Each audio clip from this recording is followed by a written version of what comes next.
Tonight we have a very, very special guest, a young gentleman who I have known for a number of years, and I'm sure most of you know the name. I mean, you all know in what relationship he has played in the musical world, and we are very happy to welcome Brian Epstein of England to WORFM and our microphones. Brian, it's a delight to have you on the show. Welcome to America. And all that kind of jazz. There's so many questions that I have to ask of you, and so many things that I want to ask. I think that perhaps we'll just do them as they come along. Ask what you like. All right. To begin with, everyone seems to have had a new direction. Everyone has gone through their own matriculation, I guess, and have reached a certain maturity in musically, I'm speaking, and able to articulate a whole new meaning as far as concept of music and musicianship. And your involvement in England, not only with the Beatles, but with many other groups as well, and your own career, since I haven't really sat to speak with you about this in any length, the years difference, while it has been great in many fields, how has it changed as far as your own thinking, your own direction? Has there been a change for you? Well, it's changed because I suppose that I've gained more confidence. Because when I first came over here with Billy Kramer, I only knew 2 people in New York. And then after that, of course, in the beginning of 1964, it all broke out, and that was when we first met. And really, it was beyond everything there, because I didn't know what was going on. It was, one acted sensibly, with common sense, as much as anything else. But the success with the records was so unbelievable, and the acceptance of the boys was so great that one didn't quite know what was going on. So in between times, one's been able to find out what has been going on and what has taken place, and one's seen progression, not only with the Beatles but with lots of other people. So I think things are much better now than they were when you first came over. This has been being in the midst of it, I seem to notice it all the time, that the times that I had traveled with you all, that it was almost like you weren't involved in it, like you were just observing this fantasy, it's like it was very, as you said, very unreal. It was just too immense or too big. And I think, as a manager, I've noticed that this happened. I don't think you went into the management business, I gather, as just for the sake that this was your business and your livelihood, but really that you were you appreciated music. I think you dug music and loved music a great deal. Well, I did. I sold records over a counter in a Liverpool store for a long time, 6 years, I think. And it was only that I was getting bored with doing that, because I could almost anticipate demand, that I went away for a little while, to Spain actually, and came back, and then the Beatles thing happened. But that was a long time ago. That was 1961. It took a long time to break through, and I think today it takes a long time to break through with anything that's really important. You can take in England, many of your listeners probably won't know about Jimi Hendrix, who, by the way, has nothing to do with me. But you can take, for example, Jimmy, and he's broken through big now, and I suppose to the general public in England, it looks as though it's an overnight success, but no star or success is born overnight. Jimmy hung around the Village and around Detroit and around masses of places throughout the States before anything really happened to him, before someone took an interest and brought him over to England. And now he is very important. You're telling me that he plays a guitar with... With his teeth, with his feet, with his amplifier. He bashes it about, but it's not a gimmick thing. It's not smashing up guitars, which a lot of people do. It's just that he can play with his teeth. He is an ace guitarist. Speaking of musicianship, the one thing that I guess about the Beatles, and I'm sure that there are many listeners here, and I'd like to get to nitty-gritty type of questions and get that out of the way so that we can proceed into other areas. The Beatles and your relationship and your projection, as far as they are concerned, because we still get letters. They are broken up, and it's more or less. Sometimes people hear news, sometimes they hear just smattering of news, and I felt that there's no one who was closer to the situation and more involved. And I thought perhaps you'd just tell us what the present status is as far as the Beatles and their career and your own involvement. Well, the most amazing thing about this trip is that I haven't been to America since there was those strange rumors about them breaking up. And I didn't really know how big this rubbishy rumor had got out. It was all beyond and above the five of us. I didn't realize that. I was coming over on the airplane, and the hostess, who was very pretty and very nice, came and sat down.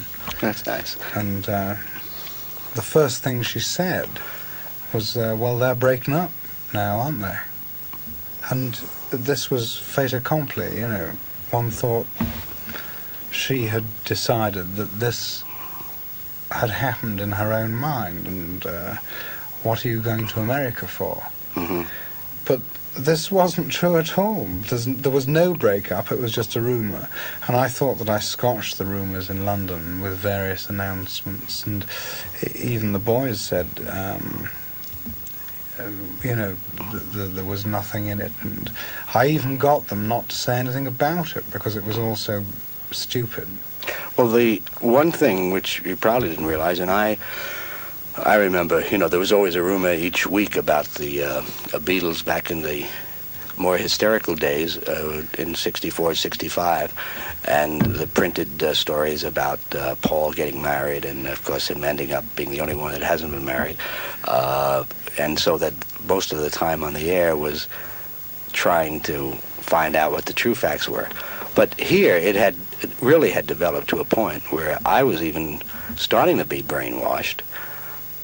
They had talked about, well, you're no longer going to be connected, and they're going their way. And there was a story here last week in a magazine or in a newspaper. It was in a newspaper, which stated about Paul saying, well, it's all over for us now. It's definitely over. And he's going to be spending his time in a recording studio, making records and puttering around the house and all that kind of jazz. And then the rumors got into more within the trade and went into the public about the fact that they had a new manager, or they weren't going to have a manager, and maybe they were going to make a picture, and that all of these things about George going to India and doing a whole bit there with the sitar, and that he was hung up on the Indian music, and that John was going to do a picture and follow a career as an actor. And so I think that it's about time that I think that people should know what has happened. I mean, what has taken place in the past, say, month or so with regard to new contracts and all that kind of stuff. The last month or so is quite different from the last months or so. I think they had a very hard time last year, touring-wise. I think it was the hardest ever, because we visited countries which we'd never been to before. Japan, the Philippines, and all that broke out there, which was very difficult and very hard, and I accept responsibility, but it was actually none of our faults. And then we had the American tour and the Christ business, which was sort of a thing which was taken out of context, which we were all very worried about. So that I don't think that it's wonder that any of them, after that, took what you might call long vacations. Paul did, in fact, write a film score. George did go to India for several weeks, and John did make a film, which is very good, by the way. And even Ringo wanted the time just to spend, to contemplate. But this is all over and changed, and they're working very hard, actually, at the moment. I spoke to Paul this afternoon, and I was surprised, actually, because off the new album, I thought that I know of 3 tracks. I've heard 3 tracks, and they've got 9 done, he told me. But the 9 have got to be completed. You know, there's various things that have got to be put onto them and so on. So 9 is pretty well near the mark. I don't know whether in that 9 he's including the 2 at the moment. Probably for America, I suppose. Mm-hmm. They'll put the singles on, although I wish they wouldn't. We always have arguments with Capitol as to whether they should put the singles Penny on or Lane and not. Strawberry. But I hope they don't, because it's Strawberry Fields Forever and Penny Lane is selling here better than our last few singles, and those are pretty big. So it'd be very nice for America if we didn't put on the 2 singles. Include something and else. include something else, something fresh, Mm-hmm. because the album is going to be, well, I didn't like to sort of be particularly swanky about it, but it is going to be great. The one thing which I felt, and I want to ask you about this, so we get into the specifics, and then ask you a question about their attitude and your own personal attitude about the fact that a lot of people now will pick out of their material, like Norwegian Wood, which we play a great deal, or I've Just Seen a Face, or a lot of the great things out of the Rubber Soul album. Yeah. And the tremendous reaction we had to songs like Tomorrow Never Knows, and there's one tune which is a big favorite of our audience that Paul does. Eleanor Rigby? Well, no, because that's very commercial, and that's been a tremendous success, and it's nominated for, did it win the? Yeah, I know. Yeah. It did. It won, yeah, okay. I heard you say so. The particular tune which I think in the album was, it starts, Our day breaks, you wakes, what is that? Well, anyhow, I'll think of the title probably after we're off the air. But it shows that they have a definite idea and purpose in mind, musically, both expressing themselves as musicians and as artists of doing certain kinds of numbers. Yes, they're doing great things in the studio, and they're working every night in the studio. They really are. Every single night. And if the sessions have ever been cancelled in the last month or so, they've been for a particular reason. They just have Saturday and Sunday nights off, like anybody else. Right. Do they? But they most likely will do another film. We're going to build a television show around the album to showcase it, so to speak. Mm-hmm. And after that, we're going to make a film. A film. Which I'm very anxious and keen about. And we have ideas. And when I say we have ideas, I don't say that vaguely. We've got a definite idea, which needs developing. And we've got definite ideas as to who should develop it.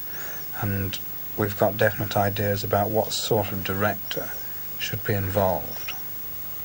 Did the thought of doing a personal appearance tour, we had quite a long conversation with Paul Simon the last time that he was on, and some of the things, of course, that happens to every artist who gets acceptance.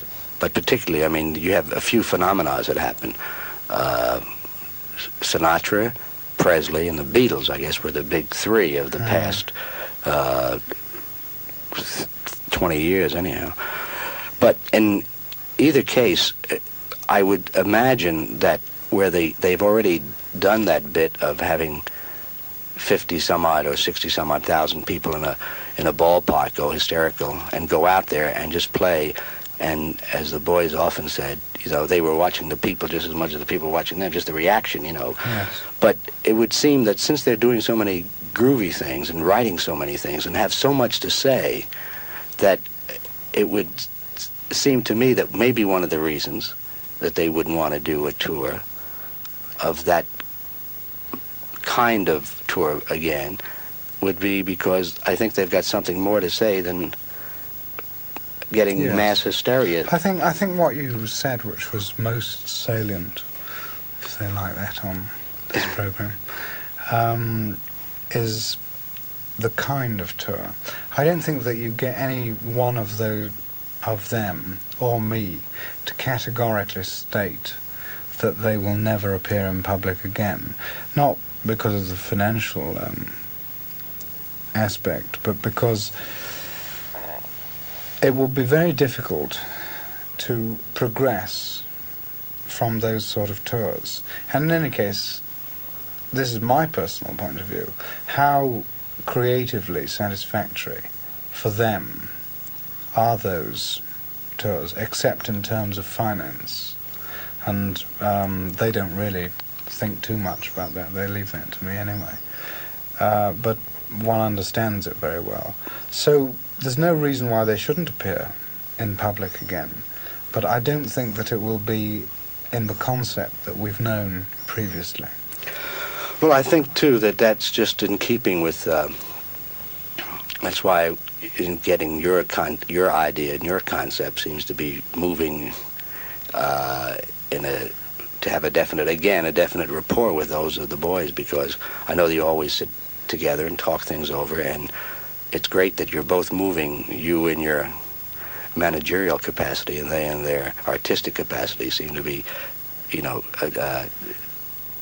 going through the same or traveling the same road. I find that this has happened to everybody. Their attitude probably was the most important thing. Their approach to people, all kinds of people, whether it be the press or royalty or at certain ambassadorial parties, and they're completely being unimpressed except by the person and what it was they said. Quite. had a definite impact. Good. All good. really did have an impact, and I think their attitude in being able to not take themselves seriously. In other words, hey, and I remember the stars of yesteryear, and you sit back and you play star. The boys have never done that. And I think their attitude has been probably the one single force which has had a tremendous amount of influence, not only on musicians, and performers, but also on the average American fella and gal in their approach to life and their demand really for honesty. Because I think that's one thing of all the things that if anyone would ask me about my relationship or knowing them and knowing you, was a complete honest approach. I mean, George particularly, I mean, he doesn't hasn't never made a statement which you could say was dependent upon something else. I mean, you always knew where you stood. Any statement which they've made, taken out of context, is difficult for people to accept. But on the other hand, they do speak honestly. Right. The Maureen Cleave thing, and I know perhaps when you said that, you perhaps had referred to the statement about Christ, which by now, just for your own edification as far as our listeners are concerned, since it was taken out of context, and I did read the entire statement at the time that it happened, it's something which I think a lot of people concur with, so much so that I think John Lennon has probably prompted more things, more of a realization, because all throughout the United States, in every kind of denomination, people are reaching out I speak about the church itself and the progressive people of all denominations, the progressive clergy, are looking for ideas not from theologians, but rather from people who say, well, how can we relate? Yes. They've done contrivance. They've tried, but it's come out as a contrivance. They played rock and roll music in churches, to attract the young. But then when you get them there, what is it? How are you relating what you're doing? And I think what he has said is true, that they have lost out in getting. There have been more people buying Beatle records and going to see Beatle movies, and then there has been new people going to join and become a member of a church. But I would think that the thing that upset John most about that was that the initial interview, was done in his own home with Maureen Cleave, who we've known. Well, you probably met her on Well, yes, we traveled on the very first tour, yes, right. And we've met known her in England, too. Very well, and we like her very much. We all like her very much. And he said these things, and she was right to report them. But I think that what upset John more than anything else was that hundreds of people were hurt by that. And I think that John is a very sympathetic person. He is. Incredibly sympathetic. And the last thing that he would want to do would be to hurt anybody's inner feelings, however much he may feel. Sort of, but this is a basic thing with John, not to go and hurt other people, not to go and smash other people up. It was amazing, because when I heard it was Maureen, I had met her in England. In fact, she did a nice piece on me, and I know that she was one of the big Beatle fans. Yes, and she was upset herself. I can imagine. I mean, she was calling me when I flew over here to see what was what before they came. She was on the phone every few seconds saying, what could I do, and how can I help, and so on and so forth. Well, it seems, however, though, Brian, and I think it becomes a matter of fact, that the press is not particularly interested in trying to get an explanation and give a full explanation. They had something sensational to go on. Yes. They had something finally to put down these kids who play loud music, as far as they're concerned, those people who are really turned off to today. And I'm not talking about being a hippie or anything, but I mean really of today's world. Well, I don't know. And I don't think yes. that I think it was their duty and their obligation was to have the first person who should have been interviewed, should have been Maureen Cleave, to write what she had said, but which they took out of context. But they weren't looking for that. I mean, you heard about DJs across the country, like they banned Beatle records. I mean, that's like, yes. if you saw that in a grade B movie, you wouldn't see it. Lennon or something like that. And that's good press news. Yeah. It's good press news today, and if they sell 2 records only with their next single, it'll still be, Beatle news is still important. And why this thing happens is because, I don't know whether it's true in America, but it seems that it's true in Europe, that the people behind the press are out of touch with today. They don't realize that things like radio and television have almost taken their place. And Armstrong Jones, Lord Snowden, said the other day that he couldn't understand why this rumour about him breaking up with Princess Margaret had got out at all. I mean, his actual quotes were pretty hot, because they were so genuine, really. Mm-hmm. And he talked about the gutter press of Europe had been saying this for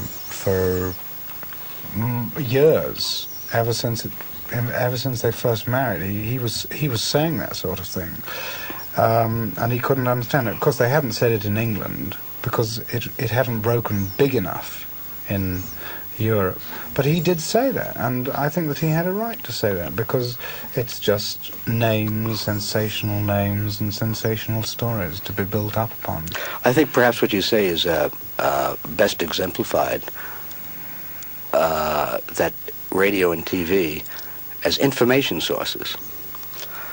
When you write something in a newspaper, it's hearsay and rumor, and people, well, sort of take it's the printed word, and tradition and years, I guess, teach you, well, this is it, you know. After a while, people, for example, are not believing the history books either, because they don't believe that the true story has been written about the American Indian, for example. I mean, or with the Negro and what happened there. Yes, but they probably have, because the people that wrote those books are not sort of cheap press who are trying to sell papers on a daily basis. Well, even there are, let me say, certain things that were kept out, that weren't included, that should have been. I'm not saying that they had written it in that point, right? But here in the press, the reason that radio and TV has taken up a great deal of slack is that people can hear it for themselves, see it for themselves, hear the entire conversation for themselves. Here in newspapers, they write whatever they want. Exactly. They take you out of context, and therefore they can paint. Even though Lord Snowden said it, it seemed like a sort of half-hearted kind of routine denial, because they did not issue the full text of what he had said. They just wrote. No, but some of the things that they quoted him as saying were okay. I thought so, anyway. An interesting thing, there was a survey of which we pay no particular attention to on our show, only because we don't believe it. We believe in our own audience reaction. And when the Strawberry Fields Forever and Penny Lane came out, we ran a sampling here, and we took something, a couple of thousand votes within a 40-minute period. And Strawberry Fields Forever had won by, about 100 and some odd votes the first day it came on. This is extremely interesting. And then we waited until the survey came out this past week, and Penny Lane became number one. Yes. And we ran the same survey, and again, Strawberry Fields won. So that, as far as we're concerned, if Penny Lane is number one, according to our audience, Strawberry Fields is this is just what two. we know, what we knew even before it came out, that Strawberry Fields was perhaps the one which some of our friends would go for, but Penny Lane was definitely the more commercial, whatever that means. Yeah.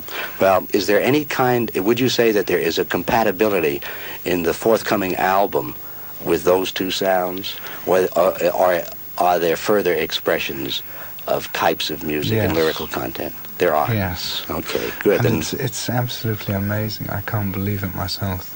Well, they are amazing in the sense that I think they personified their impetus. I think it was only the Beatles, whose every record became so different in its approach and of exploring new things, but saying something which is so attuned to today and what's happening today and so aware of today, that this has made for the greatest amount of fusion between the folk field, the rock field, so that there is everybody's into everybody else's mind and into everybody else's thoughts, and are freer. They're no longer there was a great deal of prejudice.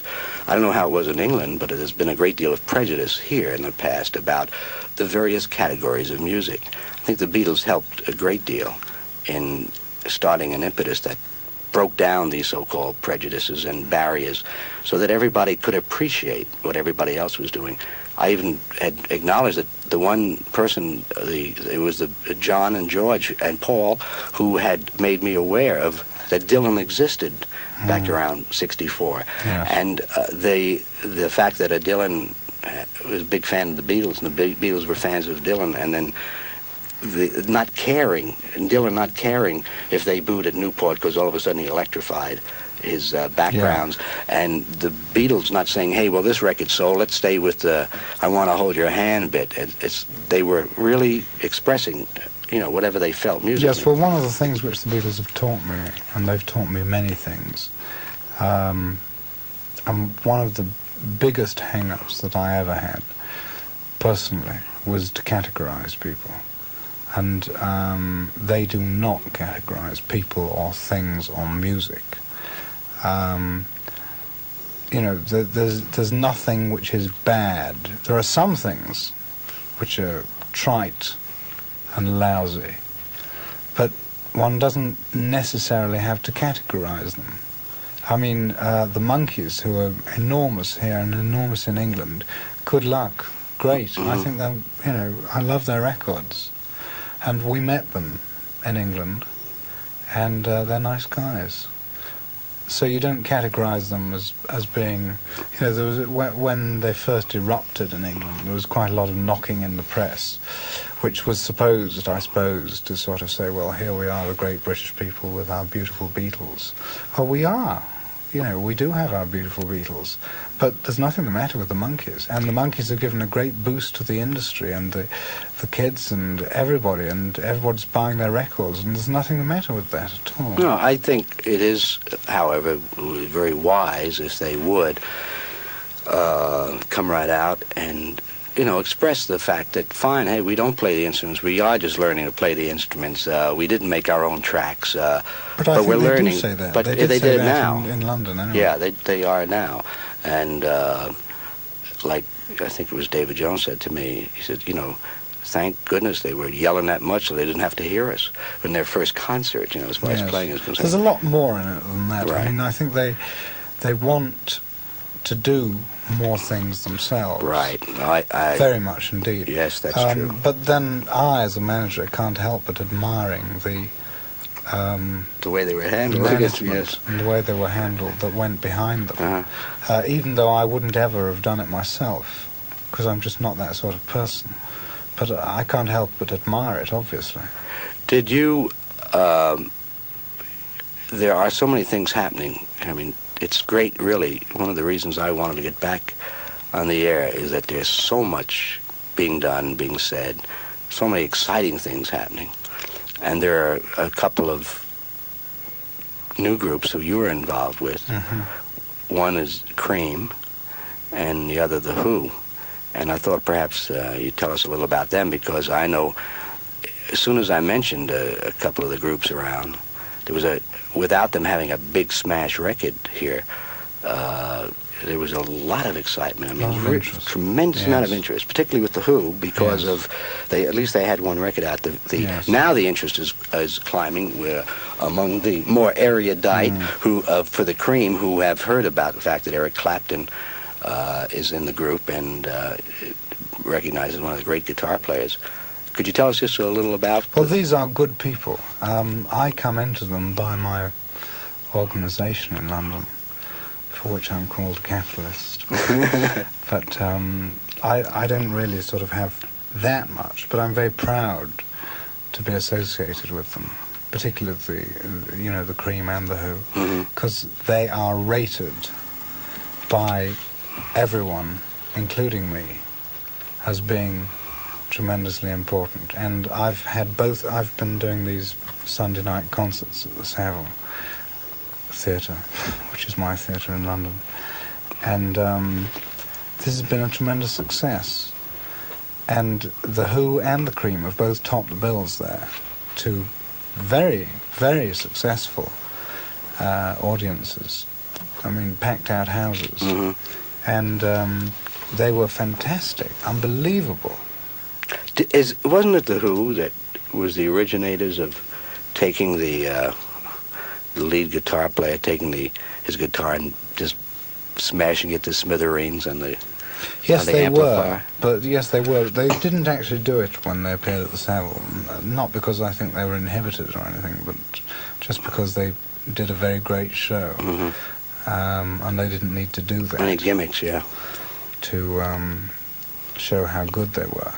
But they did, in fact, put up such a fantastic show. And as did the Cream. The Cream were unbelievable. And I think when you have them over here, that you'll like them very much. I think your listeners, all of whom I hope come to see the show.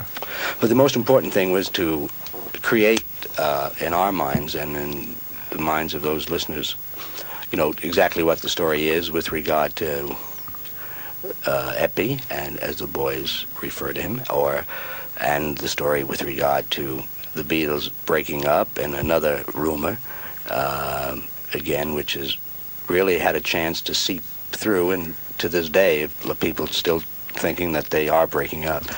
So that we've really cleared that up. Would you, in just projecting now, not you yourself as someone who loves music, has some very definitive ideas, is there anything that you see as the next step? For example, a show maybe with Lennon and McCartney music, or a kind of new type of concert, or something that you felt is the next step for them. Is there anything in your mind now, or is it just in the thought stages? No, I can't foresee anything, because one works along with things, and I can't really see a new concept.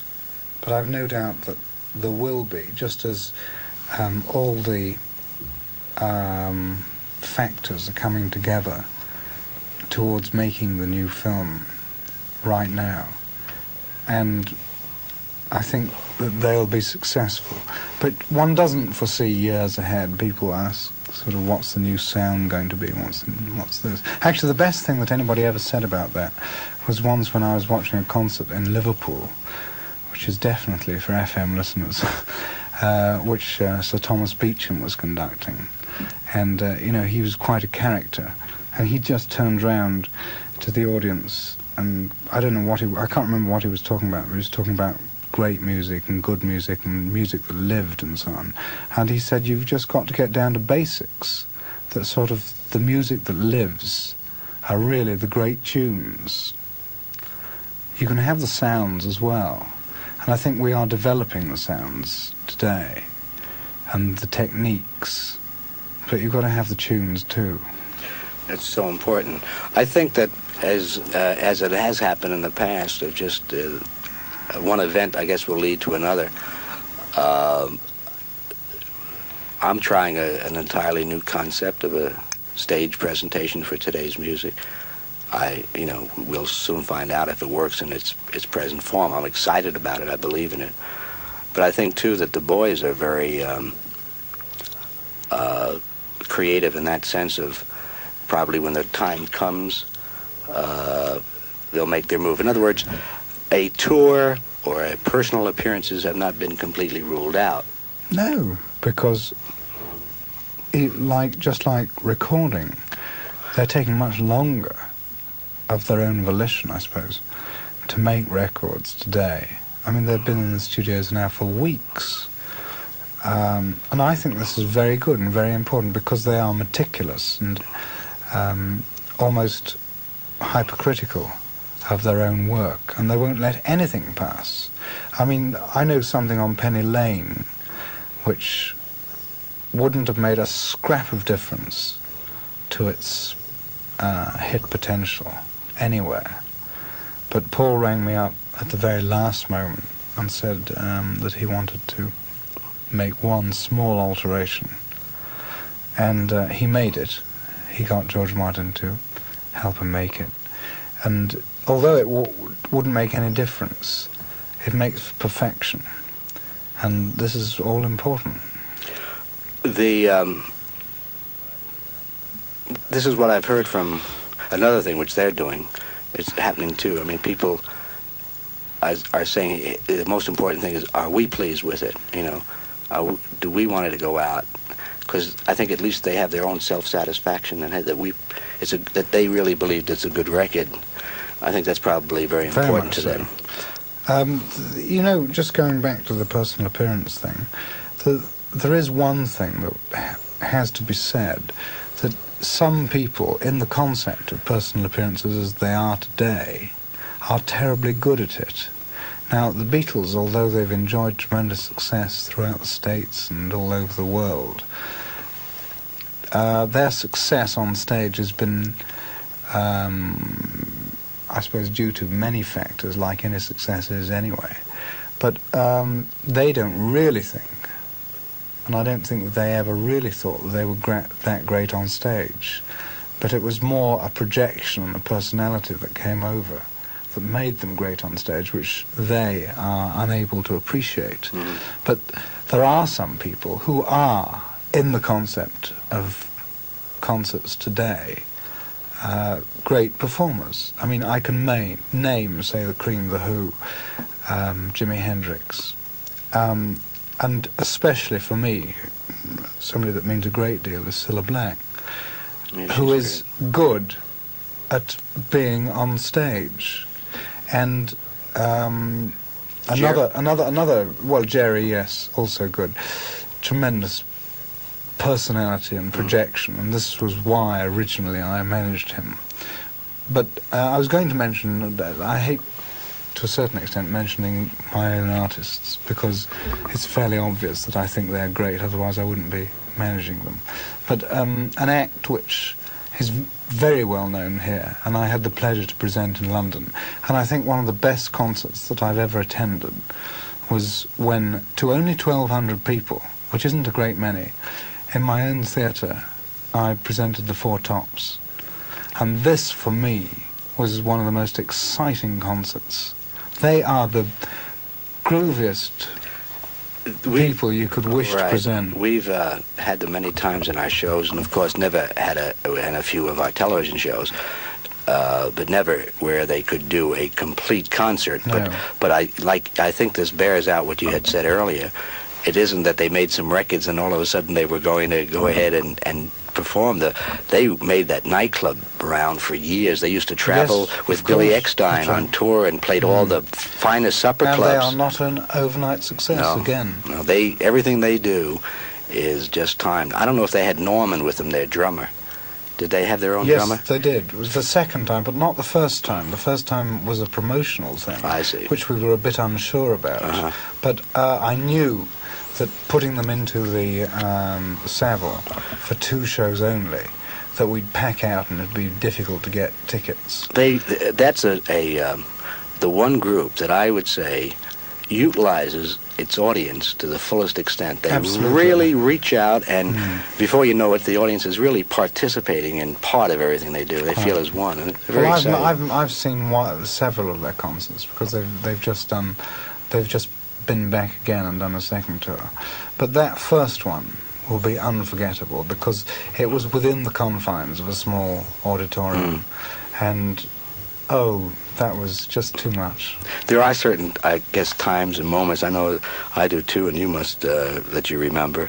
There were very exciting periods in the theater or in concert. I don't know what the expression is in England now as far as radio. Is it pretty much the same limitations or restrictions or attitude as it has been, say, in the past 2 or 3 years? Well, I don't know. Maybe the BBC is British Broadcasting Corporation is getting a bit better. I don't know. Certainly, sound is better. Live sound is much better because there's much more understanding of what is required. But they've got some way to go, and certainly television has too. Is the pirate radio station still operating? The pirate radio stations are supposed to operate. I can't comment on that because I'm not involved, and B, I don't know where it is. There was something about them coming off at the end of March by order, and they're fighting away. So I don't know what's happening there. We are just delighted to hear that, right from your mouth about the Beatles and about the overall attitude as far as where they're going and how they feel about certain things, and you yourself, how you feel about your continuation. A lot of people said that you were selling out your agency. I mean, there was a big rumor around here that you were selling out and you were just going to do all kinds of other things. Sit in the grass. Oh, yeah. I don't think you could do that, Brian. No, I'm too gregarious. Did you? Is there any particular? Well, let's see. You're involved with your own theater there, and of course the management of a group. Now you have an organization which acts as an agency as well, Yes. right? And what about yourself? I mean, you were on TV, and your book was successful. And is there any other things that you, as an individual, are? Yes, there are masses of things, but I'm very loath to get involved because I seem to, by nature, become involved in too many things, which makes it difficult to concentrate on one thing. That's why I hope that with the new management agency operation which we have in London, which is quite considerable, that I can concentrate on the things that really concern me. And I mean, one of them, just for example, that I got involved in, maybe I shouldn't have got involved in, is I'm going to make a film of the Seville Fair this year. But it won't be a big important thing, but it'll be just a nice thing, I think. There's so many goodies out there, isn't it? That I guess you see that you just, if you are creative and want to do things, you have to fight, not to get involved, and that of course is a real hang-up.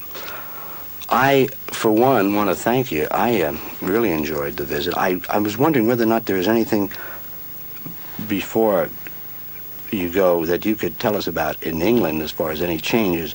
There seems to be, again, quite a different trend musically over there than here. It's been borne out, perhaps maybe by the type of exposure that a record like River Deep Mountain High got, that was so big in England and just did nothing here. And yet we're playing it here, and it's all that we're getting calls and letters and everything about that. Yes, but this seems to work both ways, and it's something that I don't understand myself, because trite records, what you and I know as trite records, happen here and they happen in England, and one doesn't know why they don't happen in both, but the really great ones happen in both. I had heard, and again I didn't know, it was just somebody's statement about rhythm and blues really coming into its own over there now. Is this something new, or is it true, or has it always been? Or? I think it's true, and I think it's always been. I've presented a lot of American artists at the Savile in these Sunday nights. People like Chuck Berry. Edwin Starr was a wow. Now, I don't know how big he is here, but well, maybe I shouldn't say that, but he didn't have the best backing possible, but he was almost like a Levi Stubbs. He got that audience, and he wasn't topping the bill. And people like that, like Chuck Berry, Duane Eddy. Fats Domino is going to appear in my theatre for a week. This is the first visit he's ever made to England, and I'm very thrilled about this. These people will be appreciated, I hope. Did Muddy Waters ever play England? No, Bo Diddley. Bo Diddley didn't. Did, the one thing which I, just from a personal standpoint, which I'm cognizant of, and I think that the Beatles and yourself probably fall into the same boat. No matter where, after a while, let's say after the first opportunity that we had when they first came here, we actually went out on the town in New York. It never happened after that, but the first time, and we were able to go to Miami and take a day off. But after that, and I became very aware of it as time progressed, there are certain pressures that if I'm in this business now today, I'm in a radio station where my attitude and the station itself and the reasons I came back allow me to be myself and not admirable, Murray. Admirable. I like the show very much. I listened the other night. Thank you. Great. And I think it has given me, it's relaxed me, because if I don't really believe in saying something or doing something, if it hurts me as an individual, I won't do it, like getting the boys to do a promo or someone to say this or someone to say that. Like, it started to get on me so badly that I really became sick and ill about it. And it got to a point, and I was an observer of it, that no matter what, whether it was the special police who were there to guard the Beatles and keep them away, people away, and let them get some relaxation and all, no matter who, there was always somebody wanting something from them or from you. It was always getting closer or knowing, but it would always end up, whether it be just an autograph or I have this or I have that, there was something that they wanted you to do, either for themselves or for somebody. And it got to be, it must be a very, very hard road to find yourself in that position, because every time you look around, it's somebody asking for something. But I must say, if I've tried to do anything, I've tried to keep them away from all that and try to allow them to, as far as I can, live, contented lives, which to a certain extent they do, but they are, as I think, gregarious and want to do things. But it's a hang-up having to do things with terrific pressures, particularly when you don't understand the pressures, which is sort of a bit like 64. There was nothing the matter with 64. It was very thrilling. Don't mistake me. I was knocked out. But on the other hand, you can't live like that forever. Oh, it's true. That they never did lead any kind of normal life, and you didn't know after a while. It became like a political circle, Certain people try to get in and weren't, and they were. And they still do. Yeah. I mean, we still get asked to do incredible things. Yeah. You can hardly believe the offers and propositions which are made to me, which are just quite ridiculous. But it's made by persons with a complete lack of comprehension. Is it true that you were offered a $1 million? It was $1 million tour for a couple of shows? I don't know how many $1 million it was that we were offered. I suppose I could look it up, and I'm sure it's there in my files, just in case. Because there were all kinds of stories, which you could all believe. I always remembered a scene in Nassau, and we were just talking. It was no interview or anything like that. And we were talking, Paul had said, if you promise not to say even the titles, I'd like to play something for you. And I said, well, fine, I'd love to hear it. And he played the album from the score from the picture, which I heard at the time. But he said he can see it now in about 8 or 9 years.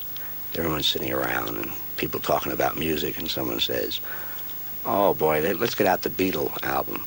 And the kid's saying, probably, a nephew or someone, the Beatles, here's your Beatles, down with the Beatles. I don't want that old-time music, And this is what his own relationship, their attitude is, hey, well, okay, we're here, and I'm not worrying about tomorrow. They're not looking for eternal... But it isn't that at all, because they do care.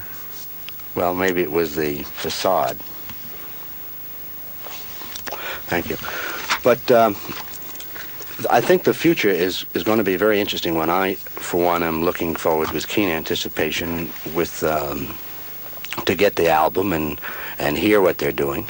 And I'm delighted that everything is status quo as far as the relationship and their being together and you with everything them. Is and everything was. There was not even so much as a row.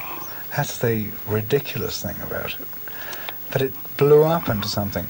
I get American press cuttings from our office here, and I read them, and some of them are syndicated throughout the country. One or two I take the trouble to write back and say, this is not quite true. In fact, I'm a bit sort of stronger than that. I said that was a load of rubbish. And I just want you to know it, particularly when I'm sort of personally hurt by it. But I just hope that Strawberry Fields and Penny Lane might prove a thing or two, and certainly, the album is going to prove more than a thing or two. Would you be... I'd like to ask you about, for example, Tomorrow Never Knows, which is supposedly, again, I had been saying it without really the complete knowledge of the interpretation. Some of it was based on the Tibetan Book of the Dead. Is that correct? I think so. All I know is that John was up in my house one day and he played this to me and I thought it sounded marvellous. Is there any... It doesn't really matter what a thing is based on or what it's about, or analysing things that people put on record, particularly music more than anything else. I mean, their music has been analysed, God knows, sort of everywhere and by everybody. But it doesn't matter because it still provides something. Well, I think that before analyzing what they had done, let's say 64, but when they started writing and creating what I call attitude music, because it had, I think, one of the great attitude songs. I did a film on "She Can Work It Out" on the tune "We Can Work It Out," and which was the freedom of trying to say, don't put it in don't put a label on it because you're going to box it in. But there's 2 or 3 different interpretations of that lyric, and recently I showed a film with 3 screens, which gave both a comedic interpretation, a light interpretation, a very heavy interpretation of it even on a political level, and then an abstract one. And their music, I believe, this is what basically lyrics are. I mean, crystals, aren't they? You put them up to the light and you see whatever you want to see. I mean, this is true of Penny Lane. I mean, Penny Lane is very personal. I mean, all of us lived very near Penny Lane.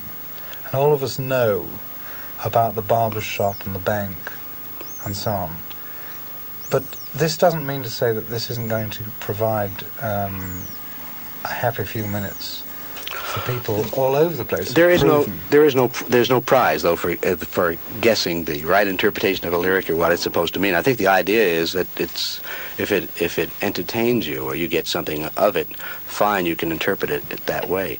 But I think the reason that, for example, I am more interested today, and a lot of people are more interested today, in not dissecting, but getting a further insight into their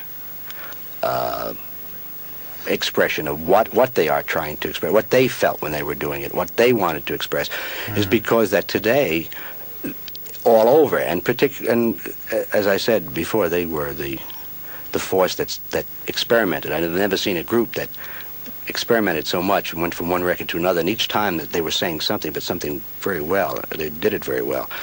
But I'm interested because today, musicianship, writing, lyrics are so different and so saying so much, and that where before a group was a group, today you begin to recognize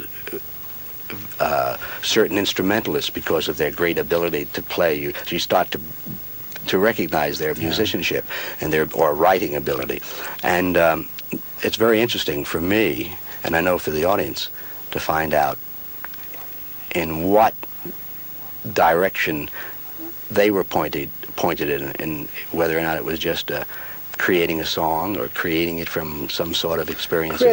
Well, I don't know, and I don't think that I should really comment, but I suppose that it's creating a song at the time that they're creating it, and this being a good time for them, as was I Want to Hold Your Hand, presumably a good time for them,